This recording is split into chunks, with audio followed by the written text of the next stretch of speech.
I have not been online for a while. Just give me a second here. Good evening, YouTube. I feel like I wish. Oh, wait. Let me go ahead and do something 1 second. I feel like I wish I would come online right when I get my messages, but I have to manage my time efficiently. I have to still take care of, you know, my own needs. And so that's why I don't always go. Hold on 1 second.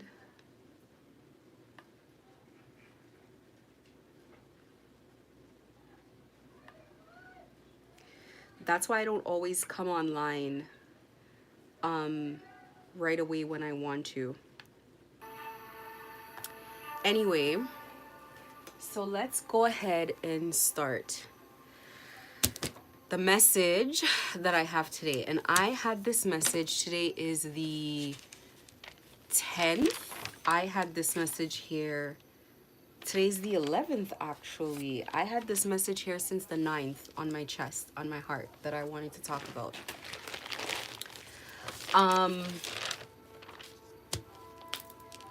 This is a long battle. First of all, forgive the way my hair is tied. I just need to tie my hair.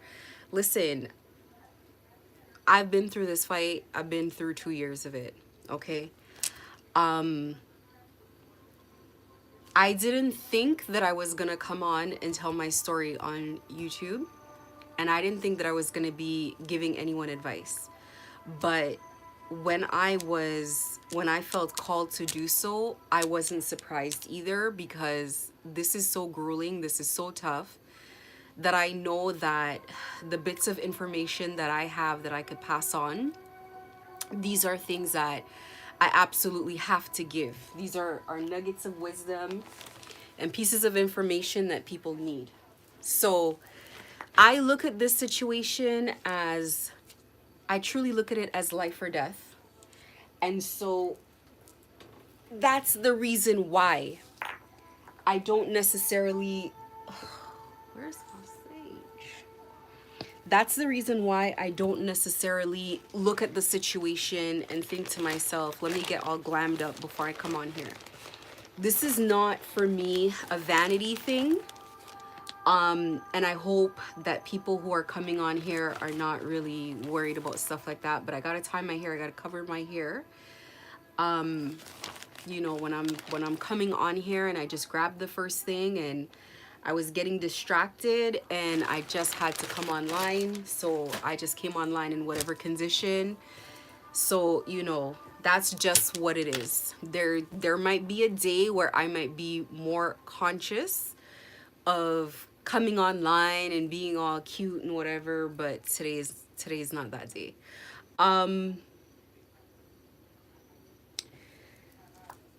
So there's quite a bit that I do want to say. Let me just sort out where I want to start. It's funny because I feel like everybody who receives downloads, more or less, it's like you kind of get the same stream of thought at the same time. And so even if I get a message and I don't deliver it at the same time as someone else, so, you know, a reader might come on and they already have kind of given the message, it's along the same strain of what came to me. And so, you know, one of the things that I talk about often is warfare and the art of war, because you are at war.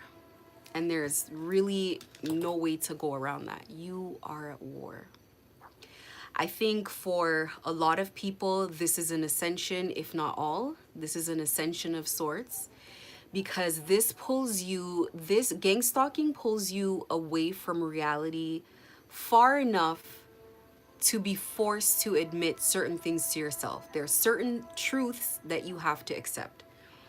One of the first things that you have to accept is that life is very spiritual, Now, if you were spiritual from before all of this happened, you know, it's not a huge surprise. If you grew up with spiritual people, you know, again, it's not that big of a deal. But there are people who are going from a completely secular world, a world where it's like they believe in science, they believe in whatever the government or the TV says. Like, there is no component, there's no spiritual component to their lives. And I think these people have the toughest time. I think these are the people who are gang stalked and they immediately again turn to science because it's what they know. And then they start thinking, well, they're using weapons, energy weapons, and stuff like that. And I'm not saying that they don't. I agree that they do to some degree. I just don't think that the energy stuff is the only thing going on here or the predominant thing going on here. I don't think it's the predominant thing going on here. So we're gonna have this, like, my live tonight is going to be predominantly warfare based. I think the thread of my messaging is going to be, it's going to always have some component of warfare, of spiritual warfare, because that's what is going on here. And that's what you need to get good at to survive this thing. So I'm going to start by saying, and I don't know if I should start here, but anyway, I'll start here. I'm going to start by saying that your body is the battlefield. I describe this situation as a video game all the time. I describe it as, you know, if you want to look at your scenery, the scenery of the game will be the storyline. That is the background, that is the setup. Everybody has their own storyline. So as I listen to tarot readings, it's like some people got gang stalked because they wanted to be a rapper. Some people got gang stalked because, you know, it was you know, an in-law. Some people, you know, it was positioned as some sort of relationship. Whatever it is, that is simply the background. So if you're in a video game, whether the background of your video game is going to be Moscow, it's going to be Japan, it's going to be outer space, that is not so much important. It just adds coloring to what's going on. It's just like, it's background noise. It doesn't matter who the enemy shows up as, because you are not facing off with the physical human being that has presented themselves as your adversary. So if that spirit is occupying a mother-in-law, a spouse, a child, whoever, it doesn't really matter. Again, it's just like a storyline. The reality is that it's an entity that you're facing off with, and you're gonna know it's an entity. First of all, you're just gonna know. First of all, you're just gonna know. But secondly, you're going to see the characteristics of something that is not human. Something that does not respond in a human way. So let me explain this. Human beings, we respond to stimuli. Meaning, if you burn something, if you burn a person, like you hold their hand to the fire and their hand burns, they're less likely to do it again. If somebody eats something and it makes them aggressively ill, they are less likely to eat it again. But in this situation, you're being gang stalked, and the host, the person who is gang stalking you, is not responding to negative stimuli. They are not responding in a human way to being burned. They are continuing to operate in a self-sabotaging manner no matter what is at stake. What do I mean by that? somebody might be in a situation where the police are very much involved, and they know the police are involved, and they know they're being investigated, and they're toggling back and forth between being in fear but still doing it. That is where there is a blurring of the person who is the host, the vessel for this entity, and the entity. The entity has a target, and it's not experiencing the pain or the backlash of what is to come. Because when it's ready, it can decide to leave. It could decide to leave that vessel. So it is not tied to the consequences that it is pushing the host to endure. In my situation, there has been fallout after fallout after fallout. Now, I do understand that in the beginning, people were not aware of what was going on, and they hadn't tied the two things together. And I can see how they didn't connect the two things. Like, you know, if you had something to do and then everything was lined up, it was perfect, and then it fell through and it never came through for you. You know, I can see how somebody would chalk it up and say, okay, well, maybe it's bad luck. But I'm talking about people's lives have been falling fully apart. Falling apart completely. Falling apart completely. Total loss of income, of financial stability, health falling apart, everything falling apart. And it's all of them as a group. And I'm not just talking about little illnesses. I'm talking about having to go to the hospital. I mean, we're talking about heavy, heavy, heavy bouts of bad luck. Heavy bouts of punishment. And still pushing through.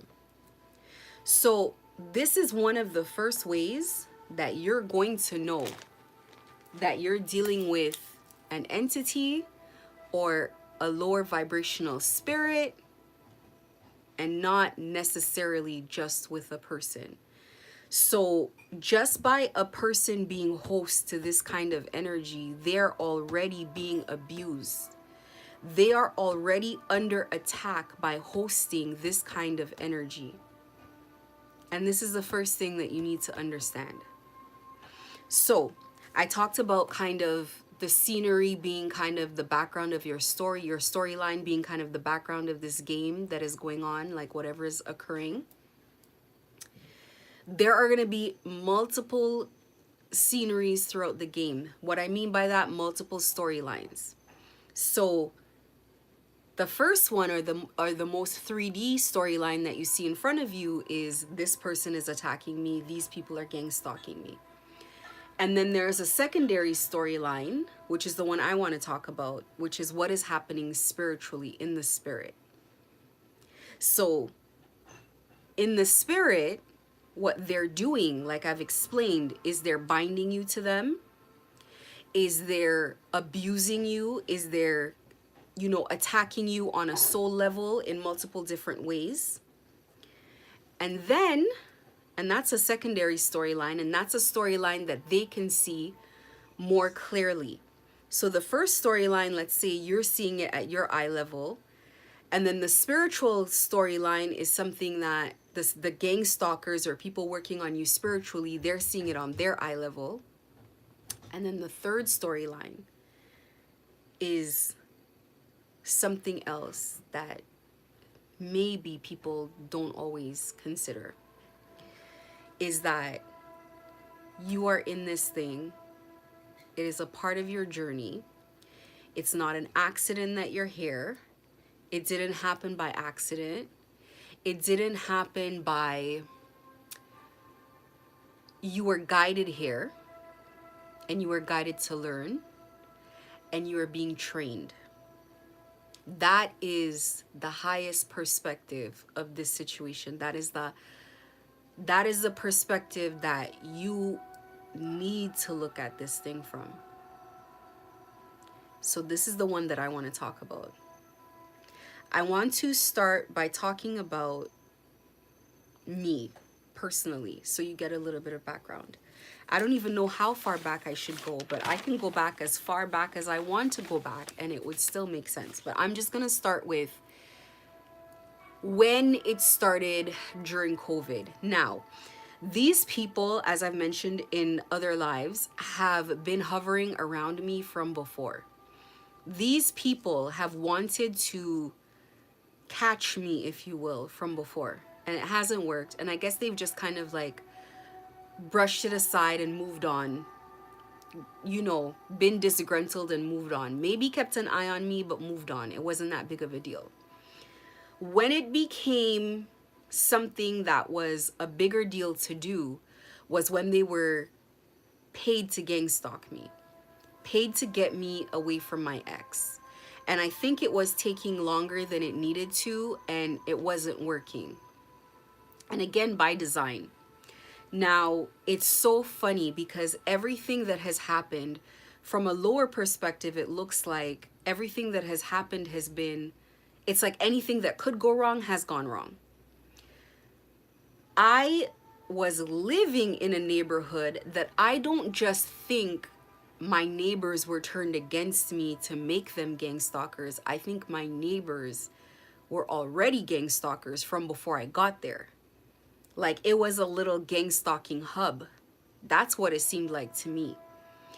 I can differentiate with neighbors who are not in that kind of lifestyle, and maybe they try to like bribe them or convince them to do something, and they're probably like, you know what, this is unsavory, I probably don't want to touch this. I can see the difference between those kinds of neighbors and neighbors who are, this is what they do. And I think in my neighborhood that this is what they, my old neighborhood, that this is what they do.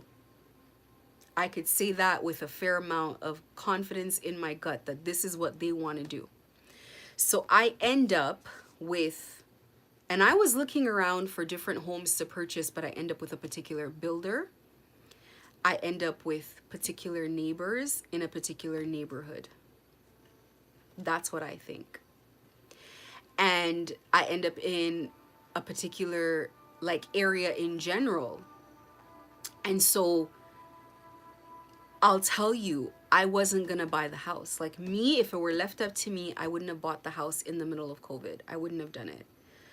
I was guided to do so, and that was really one of the first really strong pushes that I have had from,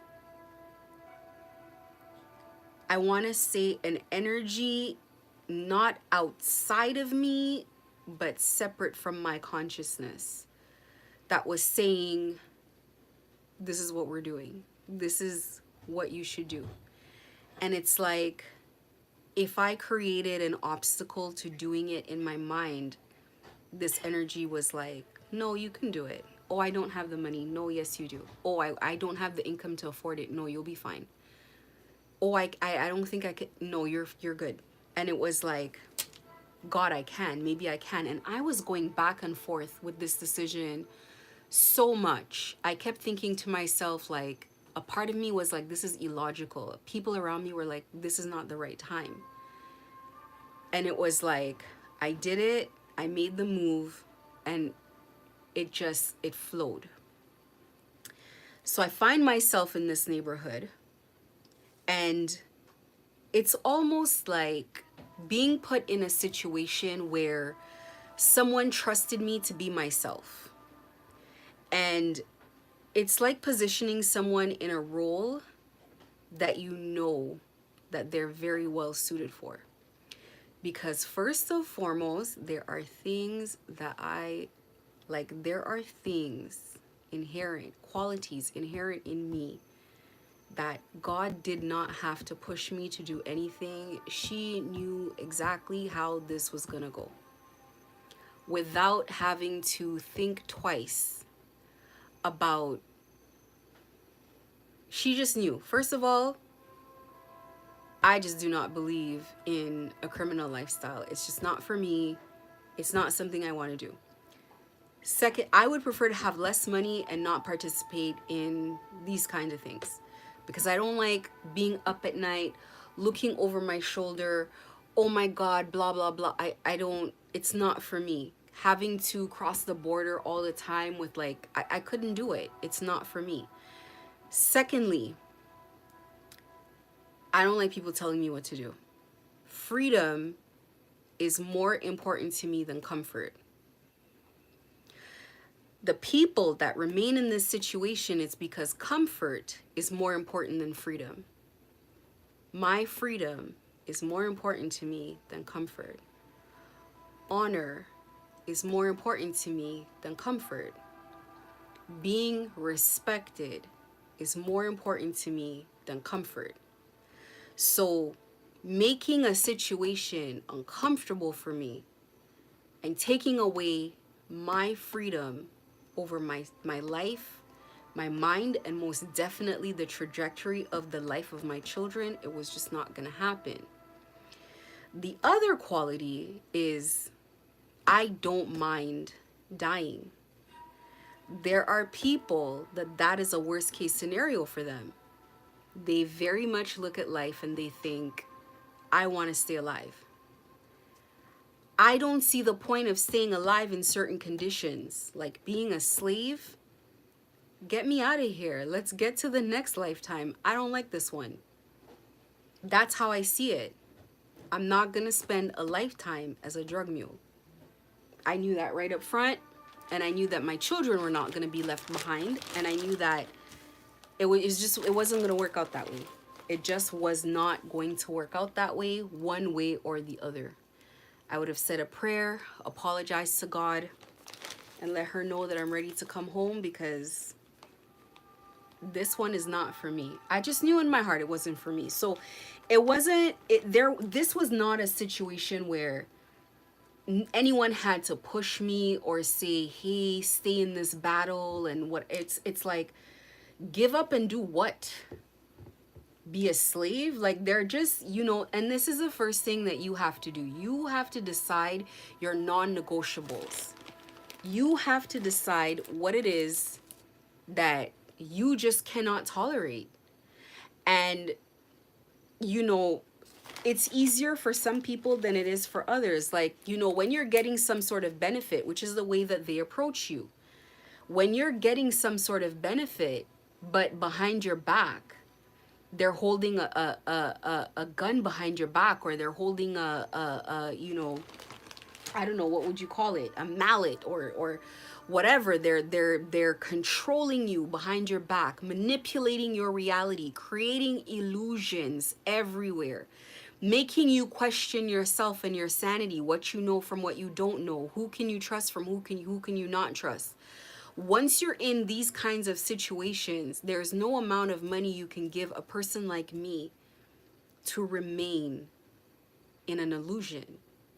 I love truth. And it's not about if the truth is bad, hard to deal with, hard to accept, none of the above. I could care less. It is not about any of that. It is about the truth. And wherever you put your foot is on solid ground, and not starting something. There's no point in building something that can be taken from you at any time or that can crumble. It's fool's gold. It's, back home we have a saying, they give you money in the left and they take it in the right. That means you don't have money at all. So the whole thing would never have worked for me. I get into this situation and, I think it's not right. I think it's not right what they're doing. And I'm a person who stands on things. And it's crazy enough, oddly enough, is that going through, even when I was younger, and again, I don't know if maybe this has to do with the fact that I grew up with little boys or what it is, or all boys, I should say. But when I was younger and I used to think about what I want to be when I grew up, I used to want to be like a spy. I used to want to be an assassin. I used to want to, not an assassin that like goes out and just like kills people uselessly or for hire. Like something political, like and of course this entails an irregular lifestyle, a lifestyle where, you know, how does a spy live? You don't have friends, you don't have family in the same way unless you have a family of spies. You don't have connections, you travel a lot, but you're free, and you see the world for what it really is. And every time you watch a movie about like spies or anything, they're standing there, and it's almost like they're standing and they're looking out at the world, and they'll have these scenes where the world is kind of slowed down and it's blurred out, and people are like, let's say they're standing in a market and people are like walking around doing what they're doing, and this person's on the street running from someone trying to assassinate them in a warehouse, trying to kill them. Or, you know, you look at the movies where it's like, I think Butterfly Effect, or like one of these Vanilla Butterfly or whatever, like one of these movies where it's like they're in a dream state, and then there's different realities and they're trying to find their way back to their reality and whatever. It's like the environment doesn't matter, because it's like these other people don't know what's going on. These other people do not really see reality as it is. They're enjoying a facade. This is the situation that you're waking up from. You're realizing that you've been in a facade. You've been asleep to what's been going on around you. Now, for myself, I want to say, I've always noticed these anomalies along my way. I've always noticed that somebody came around wanting to love bomb me, to be my friend, and then when it didn't work, they were disgruntled. Somebody wants to come to your house to barbecue. Somebody wants to do this. Your neighbor's a little bit weird. There's always been something along the way that has made this not shocking to wake up to. It's like, oh, that's why Nicole Morgan used to behave like that. Oh, that's why El Honey invited me to dinner when we have nothing in common, and she could tell from my body language. I don't know if we're connecting. She knows I don't believe her. That's why this person is like that, and that person was like that, and that girl came around, and this person was pushing me to go this way, and that person was pushing me to go that way, and that person got mad when I didn't take their opinion. That's why. So all throughout, I've been noting things and documenting things in my head, and well aware. But this was the part of the scene where I got to tie it all together and realize, oh, it's you. It was you. It was always you. And I recognize you. I recognize this energy.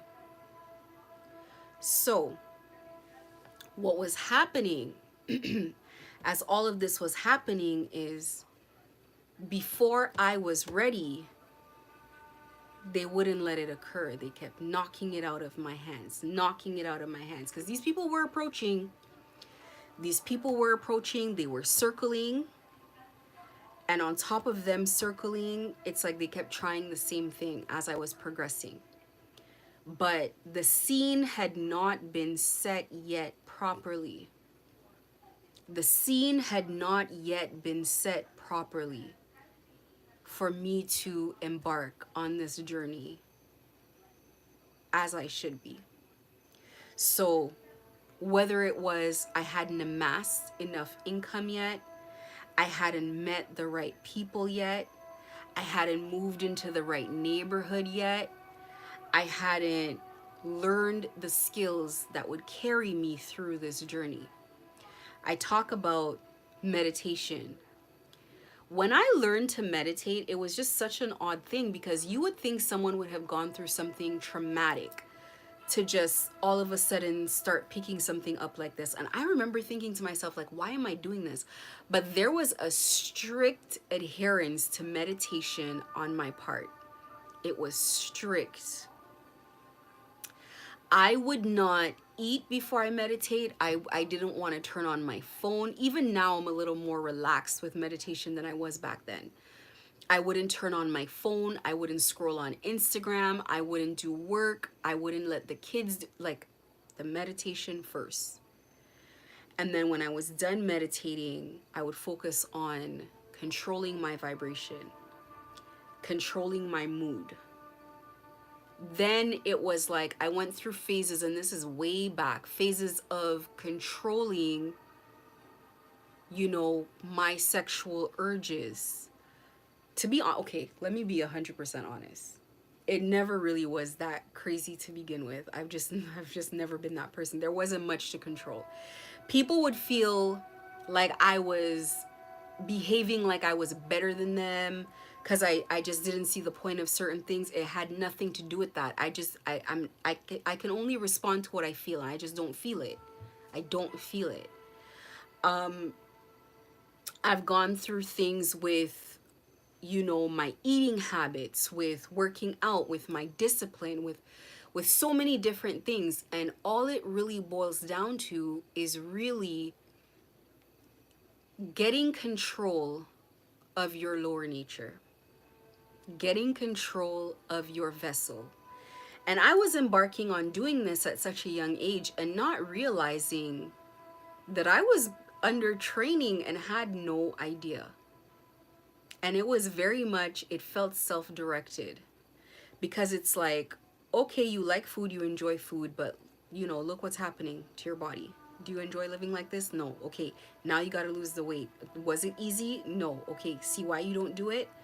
But the other thing is, there was a period where my weight yo-yoed for a couple of years, where it yo-yoed enough that in the beginning it was extremely difficult to lose weight, of course. And then it became something I could do in 2-3 months, no matter how much weight I put on. As a matter of fact, I get a little bit nervous with working out because I'm going to lose too much weight. That's really what it boils down to, is I get nervous and I'm like, I'm going to get too small. Because when I get disciplined and focused with it, I get so focused with it, and it happens very quickly. So all of these things, these are the things that I want to talk about. Your body being the battlefield, your body being the setting for this war that you're going to be fighting. And on top of your body being the battlefield, also, you win this by conquering yourself. You win this when you conquer yourself. Let me explain. So I have written here the 7 deadly sins, and I'm going to list them. The 7 deadly sins, to me, are the pitfalls of humanity. Now, there's going to be somebody who's going to say, well, there's more, and I read this book, and listen, let's just keep it high level. Just high level. The 7 deadly sins, to me, are the pitfalls of human nature, the pitfalls of being in flesh, of being in skin. Lust, gluttony, pride, sloth, wrath, greed, and envy. These are the 7 deadly sins. Lust has to do with controlling sexual urges, being in control of your sexual nature. And to be honest with you, I feel like there is a demonic energy for each deadly sin. That's how I feel like. I feel like there is an energy for each one. Because I know lust would, or maybe categories of lower dimensional energies that fall into each one. Because I would put lust, definitely it would be like incubus, succubus, obviously, but maybe also Jezebel spirits as well would be under this as well. if not under other things as well. But anyways, this is not me learning this from anyone. This is me surmising. This is my personal feeling. To conquer your lust, you need to master celibacy.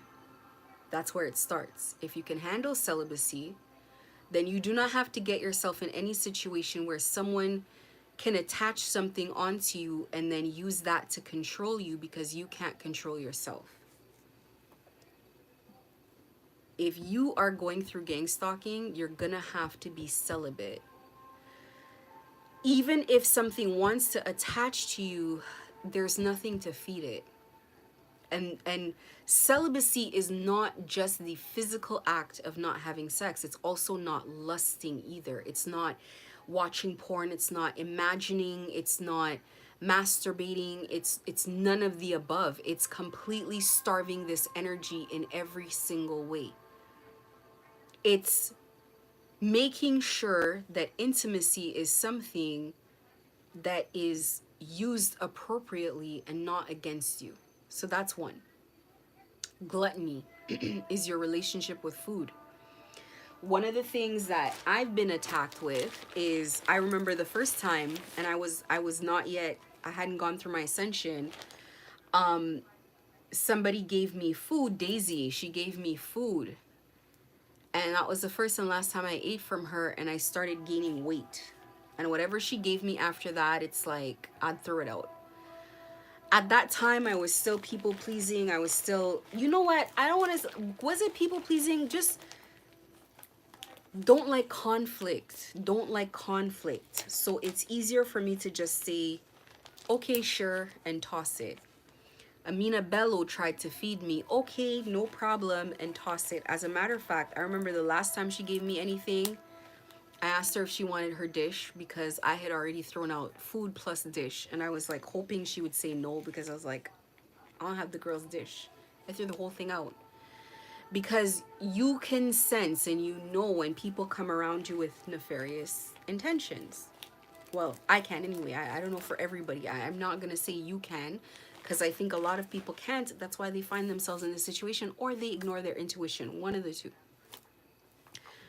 Food is something that they're going to use against you. They're going to feed you things, and in the things that they feed you, there's manipulation in it. Now, I don't know how to explain this fully because I didn't necessarily intend on going down the path of explaining the food thing. However, I know back home that's something that people do a lot. People cook for people, women cook for their husbands, for boyfriends, for men. And then the man's falling for them, the man's lusting after them. So maybe they put some type of love spell in the food. I don't know. That's one component of it. But the other component of it is when you're going through spiritual battles, there are periods that you have to fast. And, you know, for me, through my ascension, fasting was something that just came to me. It just came to me naturally, the periods that I'm going to fast. Like there's just going to be a couple days I'm not going to eat.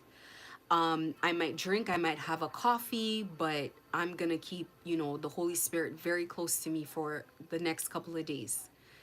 When you're going through a spiritual battle, you have to be, and there's periods of times, for example, we're not drinking alcohol, anything at all, not wine, not heavy liquor, nothing at all. You know, there were days of not eating, days of not eating. So if it weren't for anxiety attacks that I was being thrown, I wouldn't be able to even use the washroom because there was nothing to use.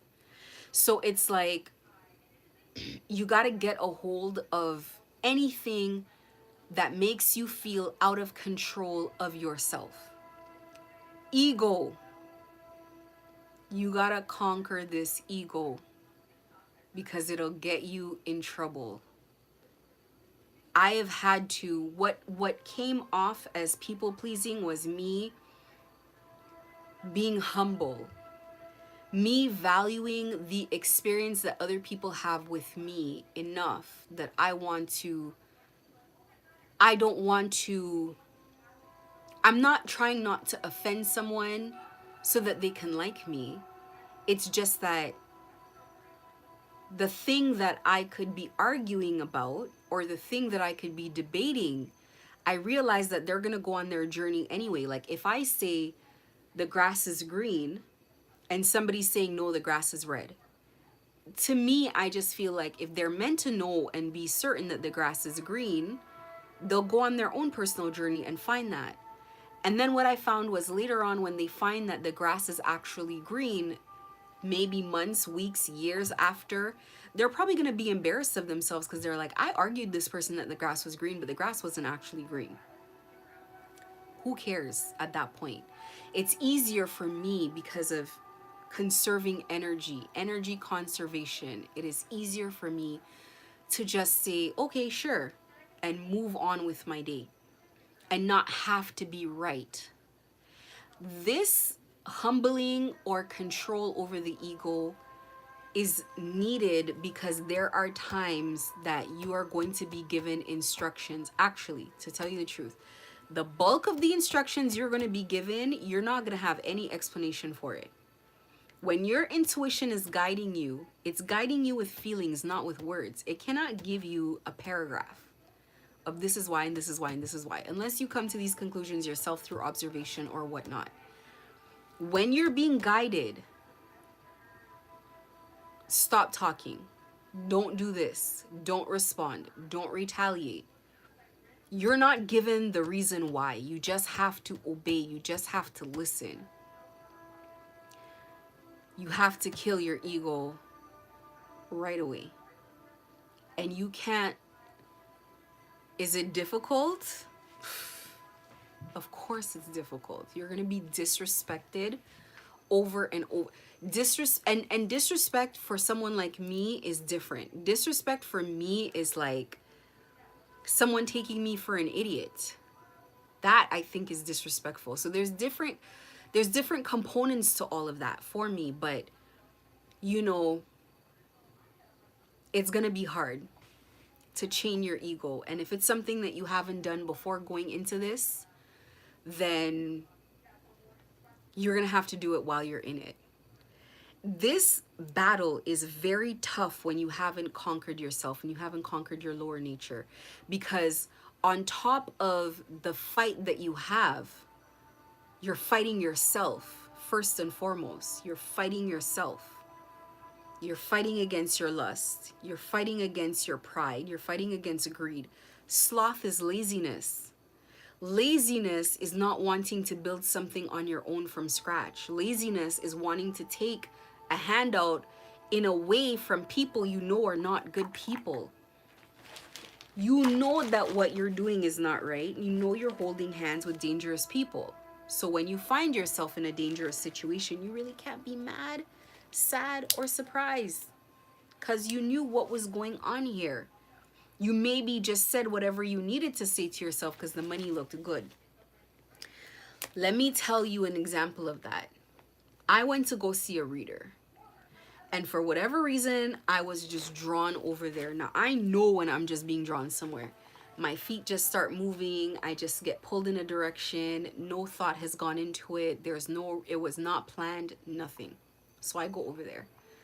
I talk to him. Everything's nice the first day. He says his price, no problem, whatever. Now, I didn't know that all of this was going to go down. However, it's like I find myself, I'm going to go to the machine. I'm going to go do this, da da da da. My body is walking itself. It's doing what it does. And I come back. He names his price, no problem. And I'm just like, the whole time I'm like, okay, whatever.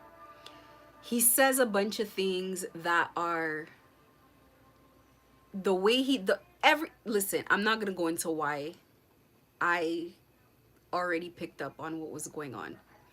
But again, I have to be obedient in these situations. These situations are about obedience and not really thinking about things, because I'm still learning. And if there's one thing that I recognize right now, the spiritual world is not a world that is logical. It's not a world that you can be like, 1 + 1 is 2. You have no idea what is going on spiritually. And so for that reason alone, I know that I just have to let God do what God wants to do. Now, he says a bunch of stuff, and I'm kind of looking at him, and I'm giving this guy an out. First time we're meeting, and I'm giving him an out. Why am I giving him an out? Because I feel sorry for people sometimes. I do. I say things to him. I know he's been set up. I say things to him, and while he's giving his speech, he's going down his script. While he's doing all of that, a flash of concern, another flash of concern, another flash of concern. I'm in my head, I'm like, I know this guy is a scammer, but there is a part of him that understands a little bit about spirituality enough to understand what I'm saying. I tell him about the spiritual contract. I tell him about the spiritual battles and what has occurred. Flash of concern, where he's talking and he was amicable, he was likable, and then he was like, and then he shakes it off and he continues down. And then I say something again, because here's the thing. The first interaction with me, I think after the first interaction, while a person's driving home, they'll probably think to themselves, did she know? Did she know? Was she aware?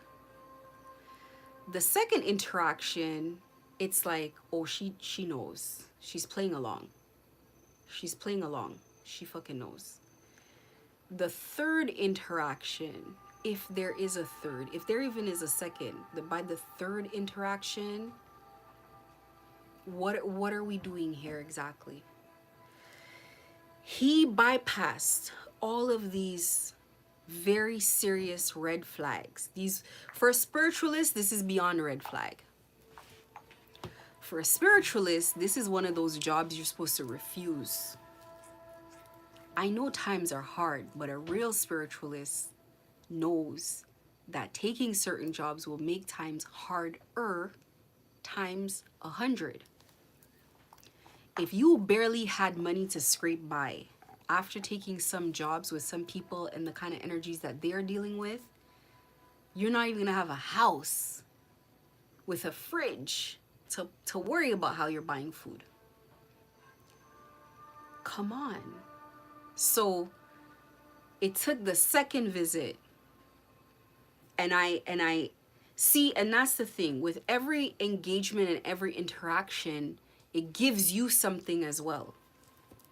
That's why I say you have to not be nervous of interactions as much as you gotta really watch these people, because these people are trying to get close enough to strike, close enough to attach something, close enough to disable you in some way. But the interaction is beneficial because you learn from it. He had been promised a significant amount of money, which was supposed to be paid by me. The money was what made him disregard the red flags. But I'm pretty sure that man is already understanding what a terrible mistake he made with his greed. Greed is number 6 that I have here. Greed. Greed. You gotta take control of your greed. From a very young age, you have to, from a very young age, I was taught not to put money on a pedestal, to understand that there's a cost to everything that you take. We call it a ride for a ride. Now, there were rumors that these people strategically made up about me about how I didn't pay my kids, which was false. My kids had hundreds of dollars in their bank. But I teach my children to move with honor, that what we are working for is a future, and what we are working towards is a legacy. And so Money is just a bonus. When you have a business, especially a family business, sometimes you are paid, sometimes you are not, because we have to heavily invest in something else. We have to do something else. We have to pivot. When we first get the house and we're adjusting to the bills, nobody's getting paid. And that's just the reality. But this is cockamamie BS. That these kind of things were things I didn't really bellyache about, because I know not only the people making the rumors know that this is bullshit. They're just, it's an attempt to slander, but also anybody listening to it is just like, you know, I provide my kids an amazing life. They live in an amazing neighborhood. They have everything that they need. They, you know, they're well taken care of. You know, I set a good example. Anybody who wants to believe that I'm abusing kids by not paying them and they're working, you're not realistic. They can only say that stuff to street people, for street people to believe that. And if they say that stuff to, like, you know, regular folk, and regular folk take that in and think, oh, let me buy into this, then how did you even get to this position in life? You must just be a middle class version of a street person. You're not making sense. These things are, these rumors, these things, they're meant to waste your time and your energy. And I always say, when you fight this not with your own energy, you let people spin their wheels and do all this work. You relax. Anybody wants to believe some story about you're not paying kids or you don't do this or like whatever nonsense, it's like, whatever. There are worse things that can happen and worse things that can be said. So people have had to push it from things that may have been accurate to all out malicious slander. And that is where they have to box themselves into. It's not something that needs to be, somebody's not going to make a decision to shop at your store whether or not you're paying kids or like, I mean, God, who cares? But in saying all of that, in getting the greed under control, you got to get the wrath under control. This is something that, a hurdle that I've recently been jumping. Throughout being gang stalked, I've kept it under control and in check for a long time. It has come to a point where it's no longer, they know that outward things that they do are easy for me to scale. So somebody putting a comment on a social media thing or commenting all kinds of crazy things, it's not going to get me out of character. I'm not going to respond to it. I'm going to delete it, block the account, move on with my day. Like engaging people directly, that's something that it's an uphill battle for people to get me to engage them. If not impossible. 'Cause I said so. 'Cause I said so. Simple. But the wrath, projected wrath, is different from provocation. If somebody tries to provoke you, it is one thing, but projected wrath, and sometimes, you know, it's not just that it's projected, it's that I'm picking it up. I know that somebody is in a rage, in a violent mood. When you're empathic, you pick up on, it's burdensome because you pick up on a lot of stimuli.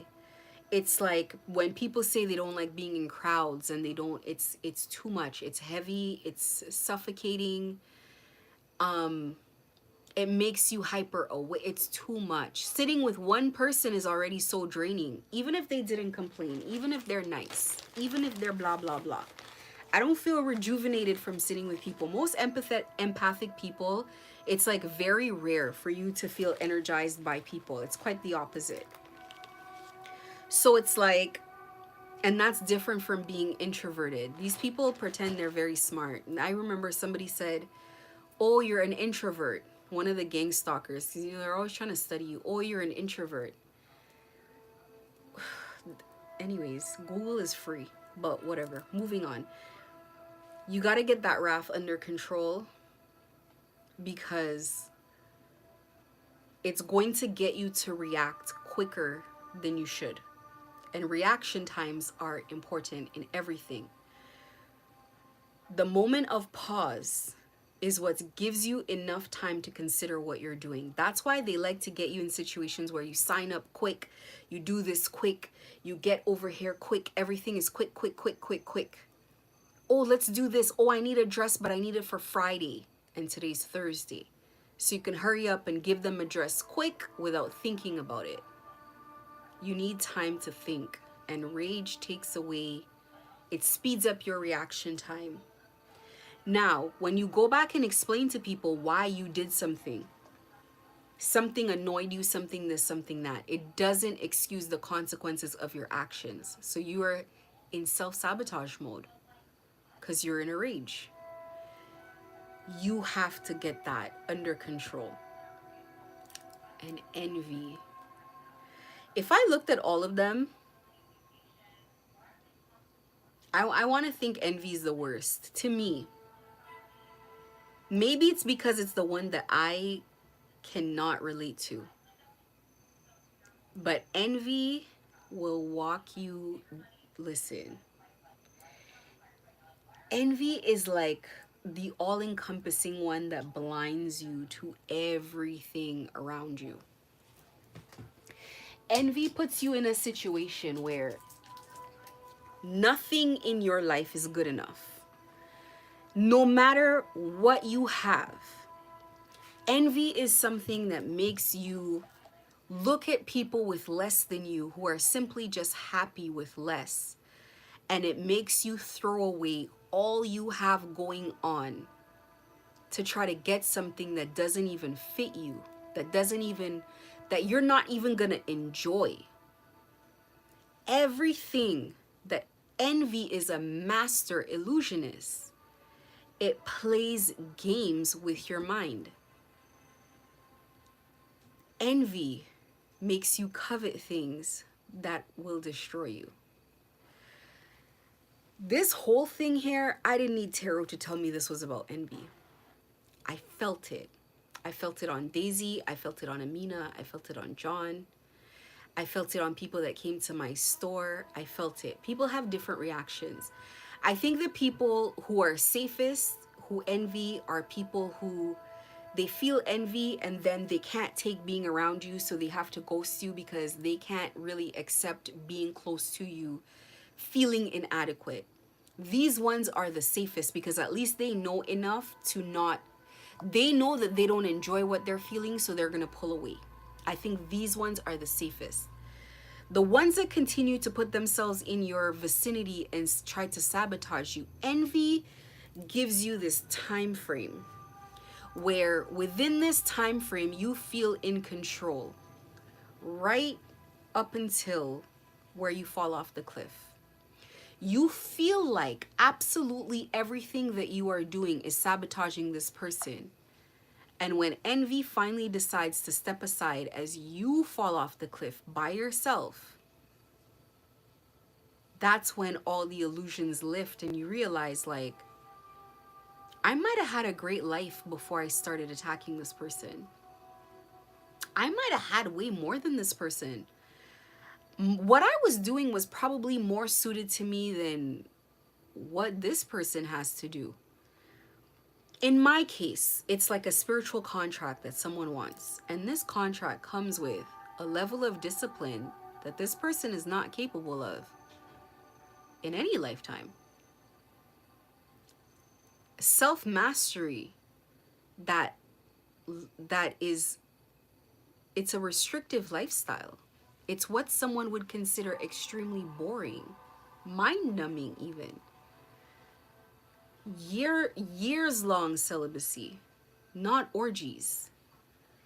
Controlling rage, controlling your reactions, continually a level of spiritual devotion that people do not have to adhere to right now. This whole thing doesn't fit. It wouldn't be enjoyed. It cannot even be. But this is envy. Envy is an illusion. I think maybe this is why it's like I see someone envy a relationship when they're not faithful, this is not even the type of personality that they would like, it would just never work. It's like fighting, sabotaging, killing yourself for something that you're going to quickly discard because it's not for you. It's not for you. It's not your role. You have to conquer yourself. You're going on this journey. If you haven't conquered these 7 things, you got to start conquering them now. You got to start attacking it now. This is why it's difficult. Gang stalking is so difficult because it creates an environment around you that attacks the things that you do not yet have control over. It creates an environment around you that makes you victim to your own weakness, to your own self. Victim to your ego, victim to your greed, victim to your pride, victim to lust. If you have not conquered your lower nature, if you have not put it under submission, you're not getting through gang stalking. No matter how long you stay here, you must conquer yourself, because the battlefield is your own body. People are astral projecting to your space. They're throwing energy on you. And the energy that is being sent is energy that is needed. You need them to send energy your way. You need them to use their energy to send to you. You need that. It is your energy, or is their energy that they send to you that is going to be stored up later on to defeat them. It is their energy that you are going to defeat them with. If you try to use your own energy, you will deplete yourself very quickly. It's like you gotta wait for them to self-sabotage. It is their death spells. It is their rituals. It is their hate. It is their envy that causes them to do things that they're not going to be able to get out of. So if you do not find a way to conquer that, to conquer yourself, if you do not find a way to make sure that you control your reactions and control your actions in general, then you're going to be defeated. Simple and plain. That is what's happening here in a nutshell. You are using other people's energy to trap them up. That means you need to be patient, blindingly patient. Who keeps score? The Holy Spirit keeps score. You can get a general tally by reading the environment, but who keeps score? Who knows to what dollar amount you arrive at where their dirty money is off your books, to the penny? God. God knows when you've gotten there. God knows, okay, they put exactly this much money. They don't even know how much money they put on your books. They've put exactly $133,734 on your books. God knows when it's done, when you can finally be freed, where we can untie the cords, because it's done. So you just gotta be patient for it to play itself out. You have to be patient for it to play itself out. How do we know how many death spells are needed? We don't. God knows. And on top of not knowing how many death spells we need, they may slow down on the death spells because the tarot readers keep saying things, or because they see the death spells are being sent out, it's not hitting, and they're wondering where it is or what's going on, and they might come to the conclusion that the death spells are not really the thing that they want to do right now. Well, they have to be provoked to send some more. That might take some time. How are you gonna outsmart spirit? It's easy when there seems no results. It's easy when there seems on your end like nothing is working. You're still in this. God, what is going on? It is easy when this happens, when this occurs, to lose faith when in fact we're on track and we're ahead, because you don't have a visual of the scoreboard. If there is a quota of 7 death spells and we're only at 4, and it's June and they haven't put one out for 6 months, we can't quit because it's been 6 months. We got 4 more to go. Leave the situation alone. You're just here to relax and learn while you're here, because you're going to need every skill. One thing God's gonna do is God's gonna do some 2-for-1s, 3-for-1s, 4-for-1s. It's gonna be multiple things at a time that are gonna be accomplished all at the same time. Multiple things. The first thing is you're guided here because we had to take out an entity that has been disrupting the environment for a long time, and you're the one that is endurant enough to do it. You're the one who is disciplined enough to get it done. So we got to keep you here. You got to stay in this fight.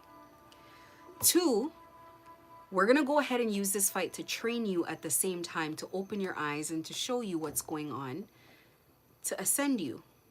You're going to get your gifts. You're going to get all of that at the same time. 3, we're going to show, how would I put this one? If you had karma that you had to repay in order to be born into this new family, into this new life, then what you are going to be enduring is going to pay off this karma and then some. Because you're going to be using up a lot of your tokens, as I would call them, from your karmic bank account. You're going to be using up a lot of them.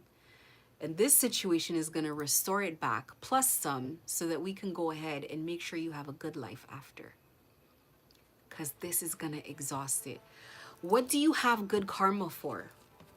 Is it necessarily to go out and buy a new house and have a prosperous business? I mean, that too. But good karma is for situations like this. Good karma is for situations where you need help. You don't deserve it. How are we going to go about dealing with this situation? This is what you have good karma for in a lot of situations. Good karma is not necessarily for just cashing out on certain things and getting opportunities. It's to take you out of tight spots when you find yourself in them. Your karma. There's other things here occurring that you probably don't even know, and you're probably going to find out after. But getting through it is going to require a lot. To be very simple, we're going to say you just have to endure, but there are things that you have to do while you're enduring. There are things you have to accomplish while you're enduring. Okay?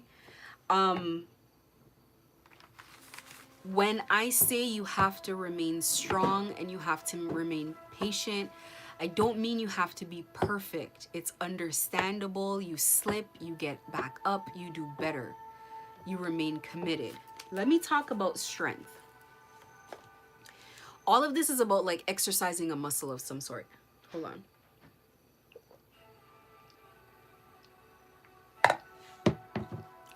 When you first get put under heavy spell work, heavy bouts of spell work, it's tough. It's very tough. I'm not talking about spell work that's easy here. I'm not talking about like, you know, I'm talking about spell work people traveled and paid good money for. It feels heavy. Physically it feels heavy, but even if it didn't feel heavy physically, you'd know something was off. Very, very, very off in your environment. This feels very tough. So you're going through your spell work and it's attacking your sense of reality, your sense of normal. Nothing feels normal anymore. So you have to learn how to adapt under this kind of work. And it is not easy. You don't feel like waking up. You don't feel like doing this. You don't feel like doing that. But it takes a while. And you have to exercise this muscle. So it's a weak muscle.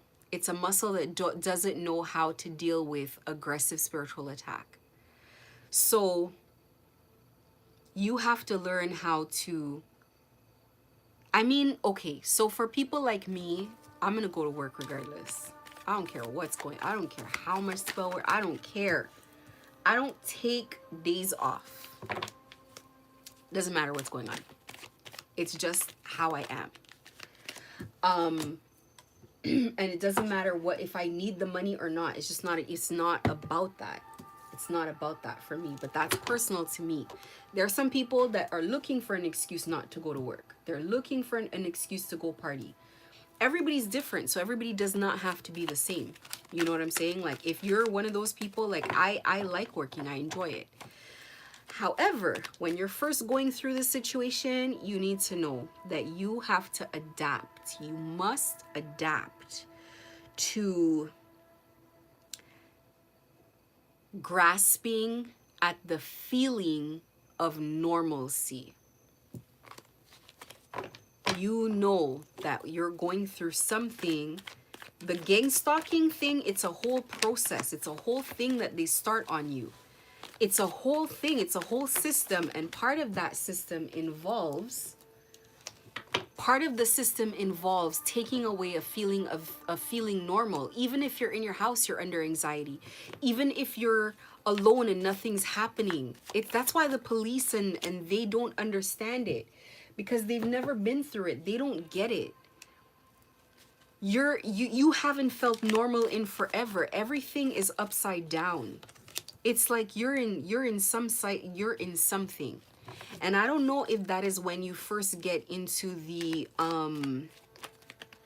maybe that's when you first get into the labyrinth, as they call it. Maybe when you first get into the labyrinth, that's what it feels like. It's like feeling like something is always wrong. You're not at peace. You're always under attack, etc., etc. And that must be something that they maybe do every day. Maybe they burn candles on you. Maybe they do something that keeps you in this state of anxiety. But you need to cling at a sense of normalcy all the time. You have to cling at your normal.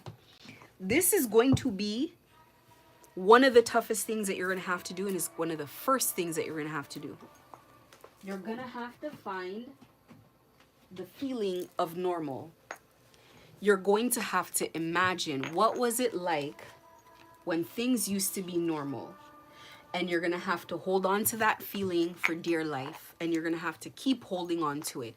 Keep holding on to it. This is part of manifestation. Manifestation is real easy when you're in a normal situation, nobody's attacking you, and everything feels like it's just going on. Manifestation is abundantly difficult when you're under attack. Spiritual, physical, financial, in every way, everything is being attacked. Then manifestation is not so fun anymore.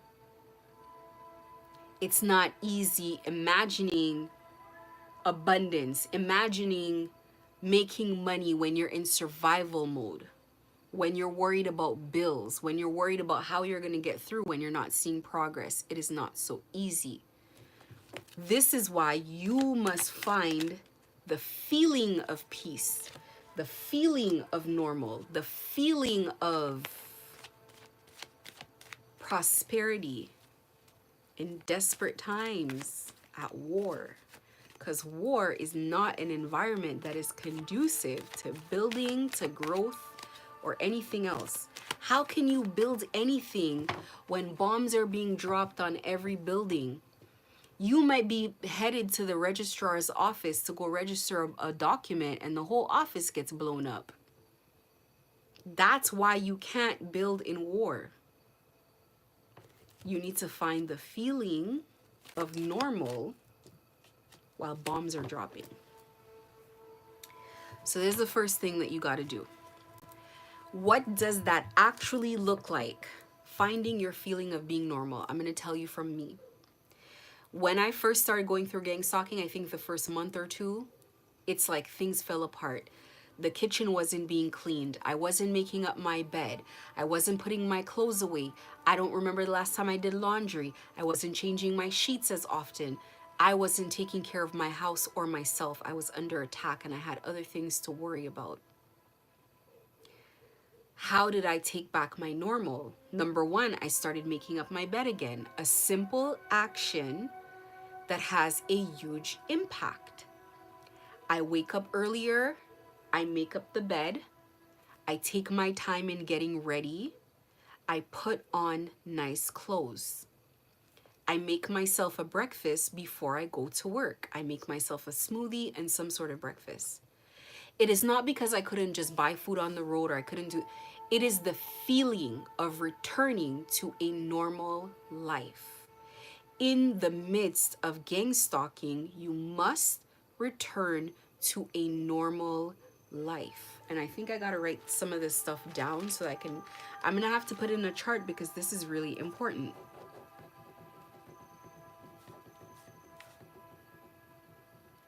This is what they're trying to take away from you. When you meet somebody and you go to their home and their home's untidy and it's chaotic, it could very well be you gotta force it. Force it. Force it. Take your energy, take your mind out of it, and let your body do the action.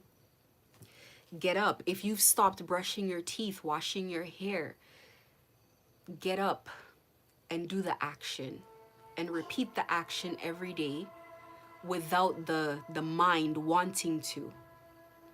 Get up, put the toothpaste on it, brush. With no passion, brush.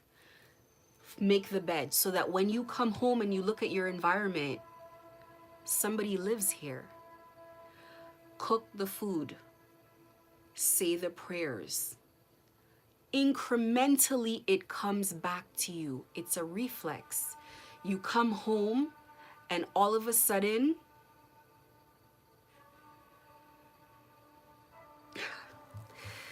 you come back to it all of a sudden, and then all of a sudden you feel like yourself out of nowhere.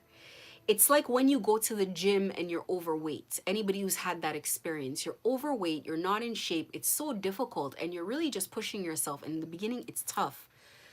People are like, oh, I love coming to the gym. And you're like, I hate it here. But after a while of being on this treadmill, of pushing yourself, out of nowhere, you look at yourself and your clothes are too big. It didn't happen like little by little so you could like put it, just all of a sudden you weren't looking at the scale, but your body feels better. You like the challenge of going, you keep going, and all of a sudden it's like boom, you enjoy the gym, you're seeing results, things are going great. Now you're one of the chipper people that comes in early, you're talking to everyone, you're having a great time. That is what happens to you incrementally during the gang stalking stage of clinging to your normalcy. Make the bed, sweep the floor, take care of yourself. And little by little, you feel better. What gave me the biggest rush right away was putting on nice clothes in the morning, just physically, because when you look good, you feel good. So you take care of yourself. Now, prior to that, I let my appearance go because I get in this zone where every time I'm working really hard, I focus more on the work that needs to get done. And then I'm like, you know what? When things settle down, I'm going to get back to myself. Because it's like Mark Zuckerberg said, he has 5 shirts that he picks out every morning and he goes to work. When I get up in the morning, I'm thinking of all the things I have to do. I am not thinking of, I'm not thinking of what am I going to wear? How am I going to do my makeup? I have too much going on. There's too much going on for me to care about all of that. And so it's like, I just kind of look at it like I'm building something, and I'm going to come back to that. Now, good or bad, I'm not sure, but this is what I do. This is my mentality. This was going to have a huge impact very quickly is physically taking care of yourself. When you're being gang stalked, you go from looking like a nice, normal human being to looking like you're falling apart.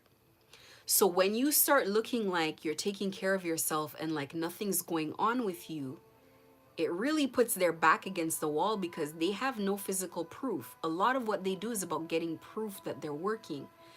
They have no physical proof that what they're doing is working because you look too nice. You look too rested. Your beard's not overgrown. Your hair's not growing out. Like if you're a man, you're not disheveled. So how do they prove that what they're doing is actually working? That's one of the first things you got to do. If you can't take care of the house and you can't eat only cooked food, then take care of yourself. Cling to normal. Feel normal. And you're going to have spurts of time under all of these attacks where you feel it. You feel that normalcy again. It's like you grabbed it. And then all of a sudden one morning you wake up and the sun's shining outside and the birds are chirping and you feel normal for an hour or 2 hours. And then you lose that feeling again because they energetically sense it and they pound down on you doubly hard. But you're so grateful for that. You got to go fighting for it again. And it's like a drug. You have to commit to this feeling. This is why I'm spending so much time talking about it. The feeling of feeling normal is incredibly important. This is your first show of strength, is feeling normal, feeling grounded, not feeling like your soul is being lifted up out of your body and you're like between worlds. That is very important. And you train yourself like you're training a muscle. You just keep doing it until you become resilient, until you become strong. It's going to become second nature to you. This is an incredible skill to have. Can you believe this kind of control over your mind? Mind over matter. Mind over matter. That you can find peace in your mind. No matter what you're going through, this is what you're fighting for. This is what you're working towards. Peace in your mind, no matter what is going on around you. And a lot is going on around you. But you got to find that inner strength and that inner peace. You have to view every single attack as a challenge to overcome and to learn and to master yet again yourself. Every single thing that they send at you, when they send the rage, I'm like, boy, here we go again. But you know what? They send the rage. I succumb to it the first time, the second time, maybe the third time. But I've been through this thing, this exercise so much in the last 2 years that it's like, oh, okay, this is what's going on here. Well, I got to overcome it. I find my method of overcoming it, and I just got to put that same method in exercise every time it happens. I will have a good day every day. Psychic attacks or rage attacks or not, I will have a good... Am I going to succumb to some behaviors every now and again? Absolutely, but I'm going to have a good day. I'm not going to let my day, a whole 24 hours, be depleted. And especially before bed, you want to feel good. So you got to sometimes control what you're watching before bed. Flip the channel, change the channel. If I were watching tarot readings that are very chaotic. I'm gonna switch it to like very relaxing music, calming stuff, and I'm gonna do the meditation before bed. I'm gonna feel good. I'm gonna have a good prayer, a good talk with God. I'm gonna feel good, and I'm gonna go to bed. And there is a difference when you go to bed happy, you wake up happy, because this is the channel you were on. It's about raising the vibration. You have all these tools that you need, and they're scattered around all over the place. And you got to go and capture each one back and put them all together. And then it creates a defense system for you. It creates a safe space for you that you can use it to get through the situation.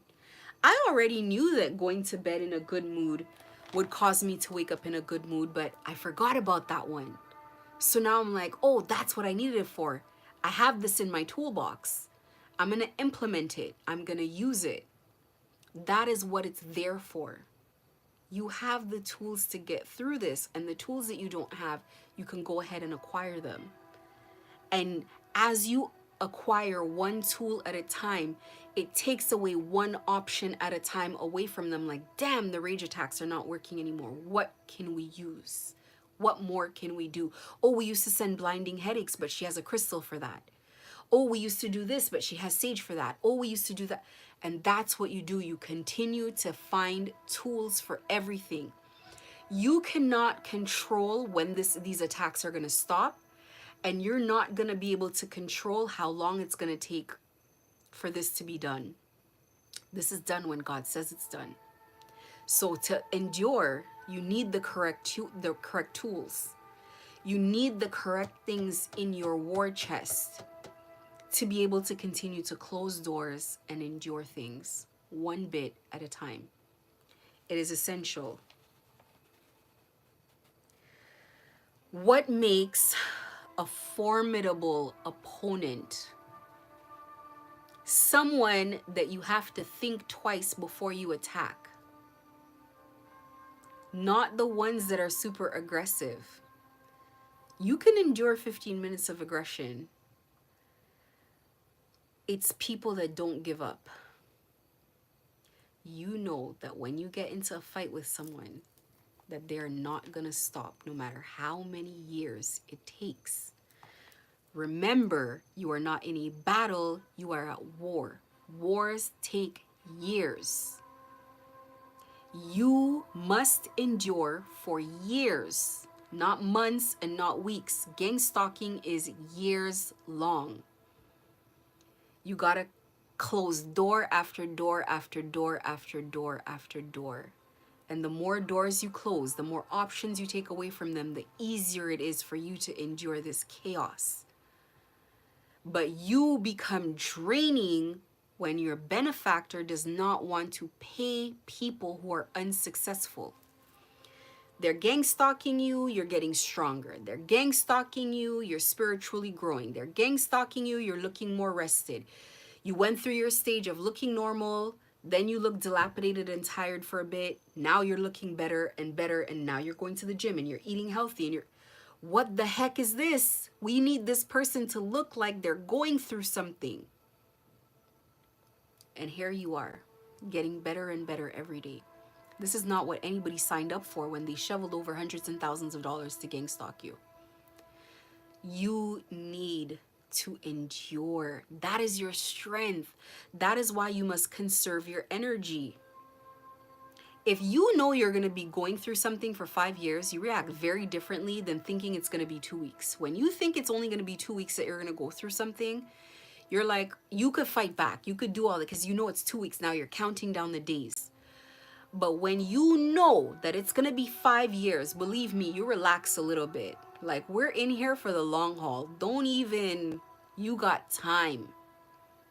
So now that you know you got some time on this journey, you cannot use your own energy to fight. You can't be gang stalking them back, following them back, taking pictures back.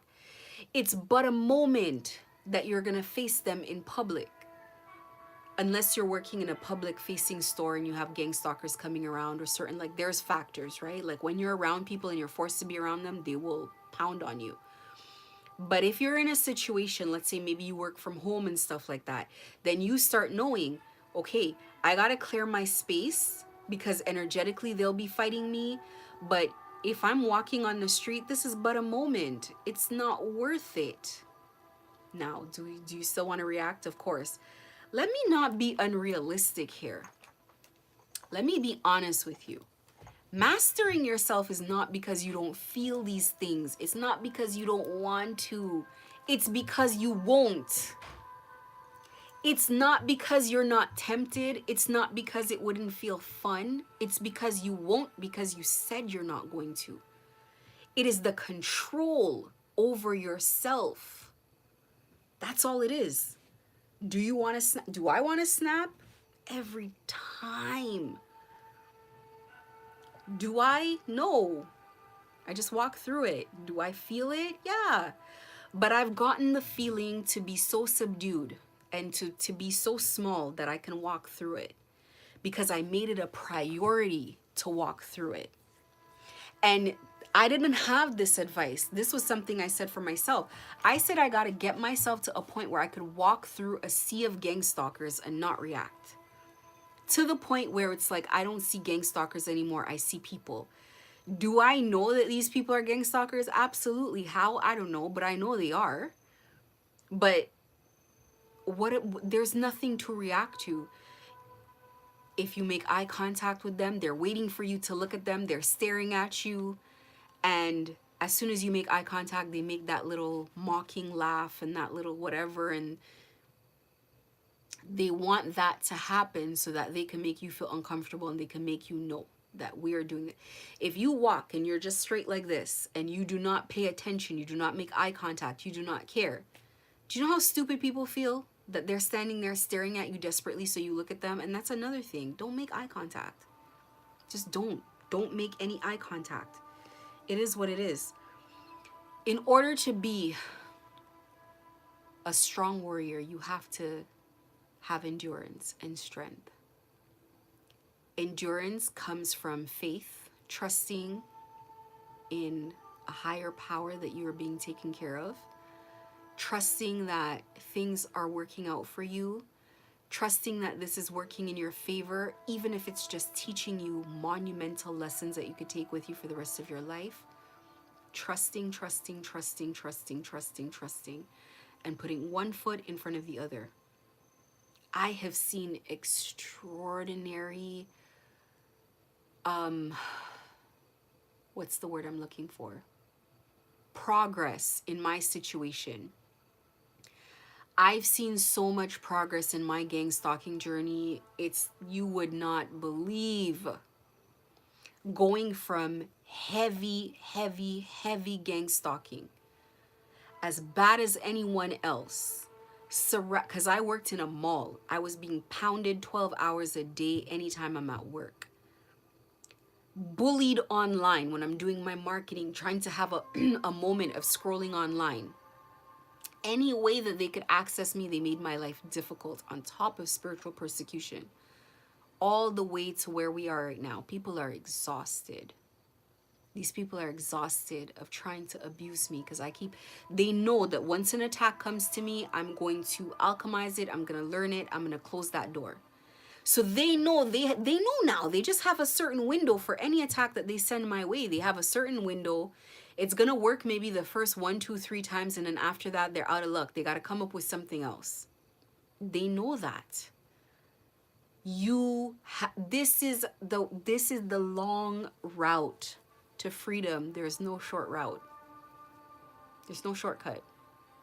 There's no shortcut. Do you know how many skills I've learned in my time of being? Sorry, my Wi-Fi got disconnected. My phone is hacked. So I'm sure someone who should be minding their business is not enjoying my live. Anyway, I have learned an incredible amount of things, of lessons, of remedies, of tactics, of just the way they work, the way they operate. I've learned so much just by continuing to endure, continuing to do my best, continuing to hang in there, and just learning. Everything is like, Everything is a journey, and it's been guiding me to where I am now. One thing that I want to mention, and you know what? I feel like this live is going to be 2 lives, but I'm going to just mention this because this is on the bottom of my sheet anyway. You know, and I don't know what I'm going to call this, but I have something here that basically I've written down: only quitters lose, winners adapt. And it doesn't matter what you've been through. Only quitters lose, winners adapt. And you're gonna adapt to the situation because you have no choice. You're just gonna adapt to it because you're in it. You gotta adapt faster than you would want to. You need to accept it as your new reality. Now, what they're trying to do, and one thing that I know that they constantly want to do, is they want to get you to denounce God and to give up. And I know that there are people who have gone through this situation and they have absolutely denounced God because it takes so long. God works in mysterious ways. God works in mysterious ways. Not on your time. It might seem like it's taking forever. If you knew everything, then you would understand why it had to take so long. In my situation, I have a fairly decent handle on why it had to take so long, because spiritually, there are a bunch of little things that had to happen. There's a bunch of things that had to happen. But you know, I have held on, and things have occurred for me, and things have come full circle, and I thank God that I continue to hold on, but they want you to lose your faith. In this situation, I think a lot of people, I'm going to end it on this final point that I'm going to make. A lot of people, I'm going to talk about my city. And for anybody watching that doesn't know, I was gang stalked to be a drug mule. They wanted to get me to a point where I lost everything and I would have to come back to them and succumb to just saying I have nothing. Fine, I'll do it. Anyway, a lot of people have gone through this in my city. A lot of people have been victim to it, and there are a group of people who have very much succeeded in making people who had faith think that God probably turned, you know, I don't know if they think God is a feminine, male energy, whatever, but God had turned its back, I'm gonna say, on them. And I think that there were a lot of people's spirit teams and spirit guides were very disappointed. And I think in the time that they've been doing this, perhaps the spirit world has been collecting characteristics, attributes that would make people more likely to succeed. After they watched what these people were doing, they needed someone who had the correct balance, not just had the attributes, but the correct balance. And not just the correct balance of these attributes, but was in the correct position, enough resources, enough goodwill in the community. You know, somebody who can communicate a certain type of way, someone with self-control, someone who's gonna endure, who's not gonna give up, someone who's gonna pick themselves up, dust themselves off, continue going. It takes this type of person to get through this. And so I really feel like as I was going through it, I was like, oh, so many aha moments where I was like, this is why I did this. This is why I learned this.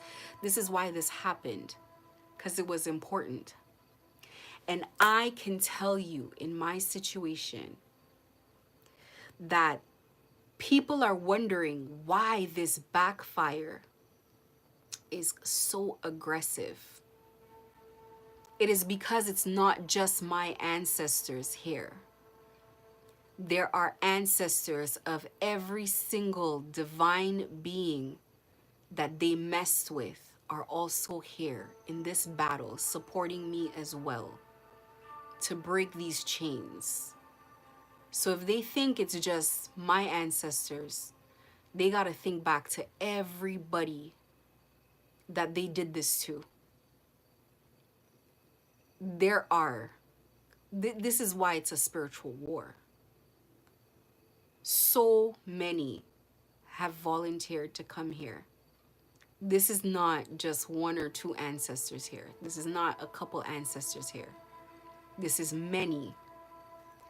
There was this thing that I watched, and it said something to the effect of somebody was possessed by demons, and they asked the demons what their name was, and the demons said, they call us Legion because we are many.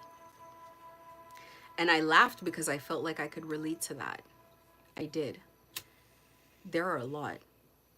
There are a lot of spirits constantly like around me. I'm not gonna even sugarcoat that. And even energies that, you know, every energy like has a good and a bad. I've been trying to put this in words when it comes to demonic energy, because sometimes you think of demonic energy or dark energies and you think they're just one dimensional, and they're not. But there's a dual nature to them, is what I'm going to say. They can be used in favor of God, or they can work against the will of God, let's say. And in this situation, I'm talking about energies from every direction have come to assist, to help. So when people are seeing in my city the backfires are coming like this aggressively, it's because they pushed people's children, grandchildren, loved ones off of their path, trapped them, binded them, and had them in turmoil, suffering, pain, and torture.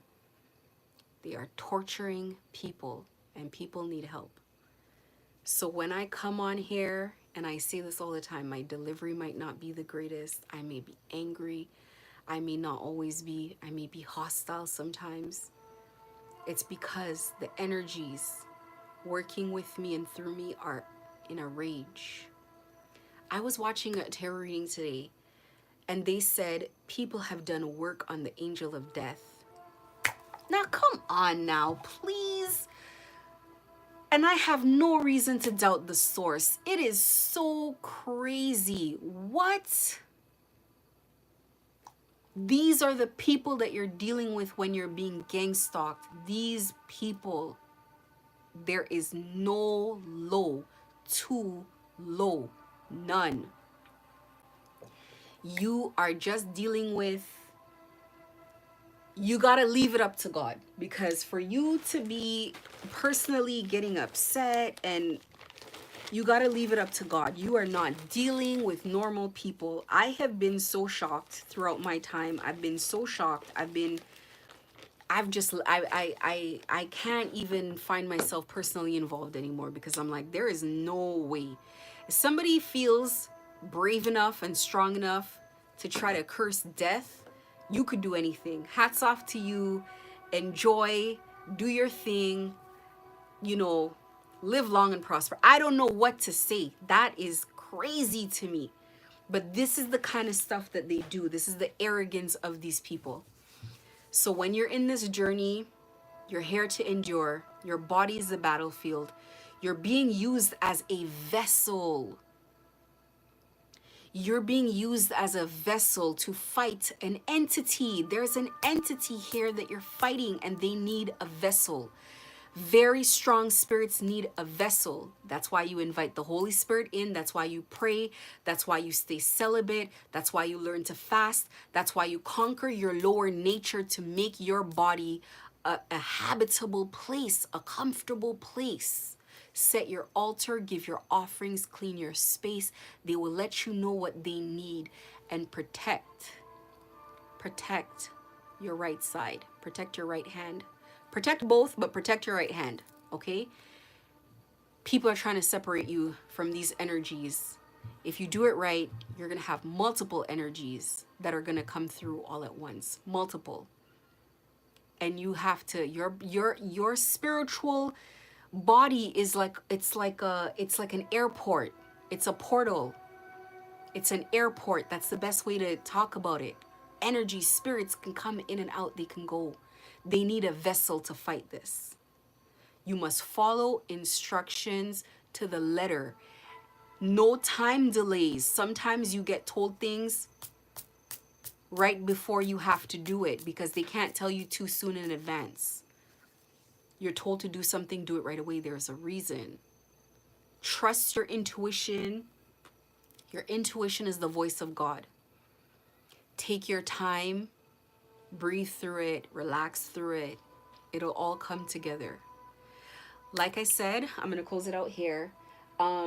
As I put everything together, I'm going to put all the resources together one day, all the messaging, but I'm not there yet. So give me some time with it. I'm going to know when the time is right. This is not something that is to be rushed. But if you watched through this whole thing, this was one live that I wanted to take my time with because it is very important live. It is a very helpful live on how to walk through this. Excuse me, and I will try to remember as many notes as I can to put into the description box on this one. Maybe I will go ahead and make like a little pamphlet to go with it. But that is essentially my live, and maybe I'm gonna do a part 2 or a whole different one because I have a whole bunch of notes here that I haven't gone through. And this is all the notes from what I've done today, but I hope you get a lot from it. This stuff is super important. This stuff that I give out, when implemented, is 100% effective. 100%. This is how I did it. And so it's possible for everyone. It's not about easy, it's about possible. When you're in gang stalking, you're already not having an easy time. It's just about possible. The hope and the faith that it can be endured, it can be conquered, and the cycle can be closed. And it will be. It doesn't matter how long it takes. It costs what it costs, and it takes what it takes. Thank you to the people who joined me. To the one gentleman, I know it's hard. Trust me, I know it's hard. I know it's hard. It's hard for all of us. It's hard for all of us, but you could get your smile again. So thank you guys for subscribing. If I don't always respond, it is only because you know how it is being a targeted individual. You don't know who to trust. And so I just shut it down. I don't want to have to, nobody enjoys, going back and forth with gang stalkers. So thank you guys for tuning in. Check it out. Please give me a like, a share, a subscribe. It helps the channel grow. It helps people get the message. And it also gives me a little bit of validation that what I'm doing and what I'm giving is helping. And I know it is. And honestly, I don't need to help the whole world. If I can help one person endure gang stalking, just one person, I know that I did the universe a major service, even if it's just one person. And I know that because I've been through the heavy part of this turmoil. So I know that if you were not sure what was going on, you weren't sure how to go through it, with this information, you can implement things that make your journey easier, then I know for a fact I have done my job. I know I've done something for the world. I've contributed in a way. This is way too grueling and way too tough. Anyway, thank you guys so much and have a good night.